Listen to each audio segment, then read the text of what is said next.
बड़ी खबर ईवीएम को लेकर है। लखीसराय में ईवीएम में गड़बड़ी की बात सामने आई है। अपने दर्शकों को बड़ी खबर हम बता रहे हैं। बिहार के ईवीएम में खराबी सबसे पहली जो हुई है वो लखीसराय में हुई है और ये बड़ी खबर कि लखीसराय में ईवीएम में गड़बड़ी हुई है। इस पर गिरिराज सिंह ने क्या कुछ कहा है, जरा सुन लेते हैं।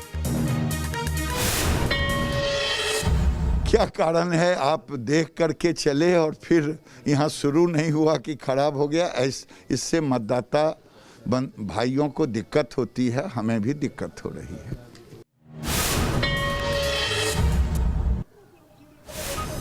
तो ये गिरिराज सिंह को आप सुन रहे थे और 168 नंबर का जो पोलिंग बूथ है लखीसराय में, वो पोलिंग बूथ पर ईवीएम खराब होने की शिकायत मिली है। विद्या जी बिल्कुल, 168 नंबर पोलिंग बूथ पर ईवीएम खराब होने की शिकायत मिली है और देखिए अभी तो वोटिंग की शुरुआत हुई है। ईवीएम में खराबी की बात सामने आ गई है, गड़बड़ी की बात सामने आ गई है। ये थोड़ी अच्छी बात नहीं है क्योंकि अगर इंतजाम इतने पुख्ता थे तो फिर इस तरह की बात अभी शुरुआती दौर में सामने कम से कम नहीं आती। लेकिन इस तरह की छुटपुट चीजें होती हैं और इस तरह की तकनीकी खामियां होती हैं, लेकिन उसको दुरुस्त कर लिया जाता है। इस खबर पर हम चलेंगे, लेकिन एक बार फिर से हमारे सहयोगी रजनीश हमारे साथ बने हुए हैं, राकेश और एनके सिंह साहब बने हुए हैं। एनके सिंह साहब, एक छोटा सा सवाल मेरा आपसे है, इसका जवाब आप बहुत बड़ा दे सकते हैं कि अब बिहार में 15 साल लोगों ने लालू के देखे थे, नीतीश कुमार के 15 साल देख लिए हैं। लोगों से जब बात होती है तो लोग कहते हैं कि 15 साल उन्होंने जो करना था, जो दिखाना था वो दिखाया।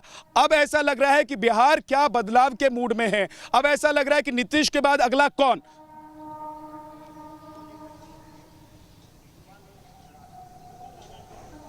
विद्या, एक चीज होती है वोटर फैटीग होता है, सोशियोलॉजी में पढ़ाया जाता है कि अगर 15 साल एक ही सरकार है तो जनता ऊब चुकी होती है, कुछ नयापन नहीं मिलता है। वही चेहरा, वही बातचीत, वही लैंग्वेज और विकास लगभग उस ये मान लेता है कि जो भी विकास हुआ है ये तो साधारण चीजें हैं, नयापन नहीं होता। जब आप याद होगा नीतीश ने साइकिल दिया था तो एक चुनाव साइकिल पे जीत गए, एक चुनाव सड़क पे जीत गए, लेकिन अब उसके बाद क्या?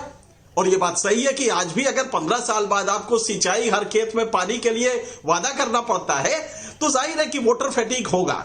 तो ये वोटर फैटीग है, थकान वोटर को हो रहा है, अब वो बदलना चाहता है, ऐसा एक मैसेज है। लेकिन ये कितना फलीभूत होगा, विकल्प जिसको बदलना चाहता है क्या उस पर रिलाई कर सकता है, उस पर विश्वास हो सकता है, ये अभी भी मुझे लगता है। और इसके लिए हम रुक भी करेंगे। विद्या, रजनीश जो हमारे साथ पटना के मसौड़ी से जुड़े हुए हैं, वहां पर लोगों की लंबी लाइन लग गई है, तो वो लोग वोट किन मुद्दों पर कर रहे हैं ये हम जानने की कोशिश करेंगे। लेकिन उससे पहले बड़ी खबर यह है कि चिराग पासवान ने नीतीश कुमार पर बड़ा हमला बोला है। एक और दाव चल दिया है, एक और दाव चल दिया है चिराग पासवान ने, और आप कह सकते हैं कि ठीक वोटिंग से पहले का ये बड़ा दाव है चिराग पासवान का। और बड़ा दाव ये है कि उन्होंने बिहार की जनता को यह संदेश दिया है कि अगर उन्होंने नीतीश कुमार को वोट दिया तो वो वोट महागठबंधन के खाते में जाएगा और चुनाव बाद हो सकता है कि नीतीश कुमार महागठबंधन में चले जाए। ये बड़ी खबर है। चिराग पासवान का ट्वीट है कि नीतीश कुमार को दिया गया वोट महागठबंधन के हिस्से में जाएगा, बिहार को कमजोर करेगा, बर्बाद करेगा और हो सकता है कि नीतीश कुमार चुनाव के बाद मतलब चिराग पासवान जैसा उन्होंने 2015 में किया था। सीधे सीधे वो ये दिखाना चाहते हैं, कहना चाहते हैं कि नीतीश कुमार को आप जितना कमजोर कर सकते हैं